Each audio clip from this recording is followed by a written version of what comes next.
আসসালামু আলাইকুম ওরহমতুল্লাহি ওবারাকাতু। আজকে একটি খুব সুন্দর বিষয় নিয়ে আপনাদের সামনে আলোচনা করব ভাবছি, যেটা প্রায় আমাদের অনেক মানুষেরই সেই সমস্যাটির সম্মুখীন হতে হয়। সেটা কি? সেটা হচ্ছে ঋণ।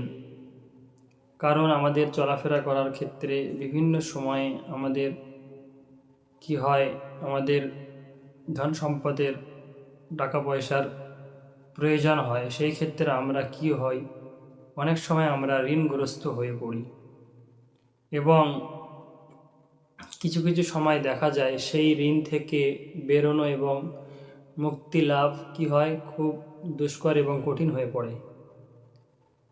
তো হাদিস কোরআন থেকে কিছু আমল আছে যেগুলি আমরা যদি সঠিকভাবে করি, ইনশাল্লাহ আল্লাহ তাআলা আমাদের সেই ঋণ থেকে মুক্তি দিবেন। তো আসুন সেই আমল সম্পর্কে আলোচনা করা যাক। তো সেখান থেকে আমরা 8টি আমল জেনে নিব, যেগুলি করতে পারলে ইনশাল্লাহ আল্লাহ তাআলা আমাদের সেই ঋণ থেকে মুক্তি দিবেন। সর্বপ্রথম আমল হচ্ছে কি, আমরা তওবা ইস্তেগফার করব এবং গুনাহ থেকে দূরে থাকব।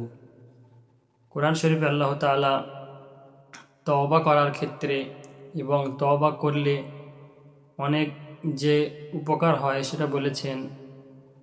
এবং তওবা ইস্তেগফার করলে কি হয়, ধন সম্পদ এবং সন্তান সন্ততিতে আল্লাহ তাআলা কি করেন, বরকত দান করেন। নাম্বার 2, যেই আমলটি আমরা করব সেটা হচ্ছে কি, নামাজের গুরুত্ব দিব এবং নামাজ গুরুত্ব সহকারে আদায় করব এবং আমরা চেষ্টা করব যে আমাদের দ্বারা কোনো নামাজ যেন কাজা না হয়।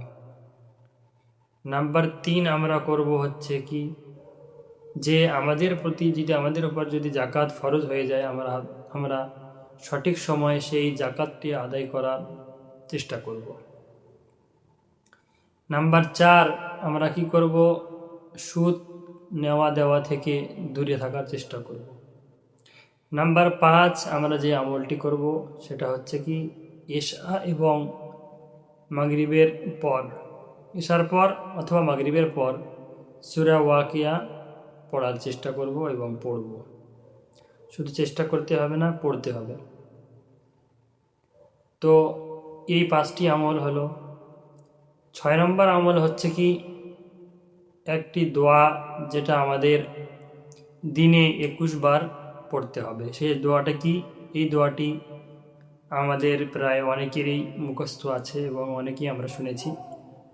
সেই দোয়াটি হচ্ছে, আল্লাহুম্মা কফিনি বিহালালিকা আন হারামিক ওয়া আগনিনি বিফাদলিকা আম্মান সিওয়াকা। এই দোয়াটি আমরা দিনে 21 বার পড়ব। 7 নম্বর আমল যেটা আমরা করব, প্রত্যেক ফরজ নামাজের পর একটি দোয়া যেটা আমরা কমপক্ষে একবার পড়ব। আল্লাহুম্মা ইন্নী আউযু বিকা মিনাল হাম্মি ওয়াল হাজন ওয়া আউযু বিকা মিনাল আজজি ওয়াল কাসল ওয়া আউযু বিকা মিন গালাবাতিদ দাইন ওয়া কাহরির রিজাল। এই দোয়াটি আমরা প্রত্যেক ফরজ নামাজের পর কমপক্ষে একবার পড়ার চেষ্টা করব।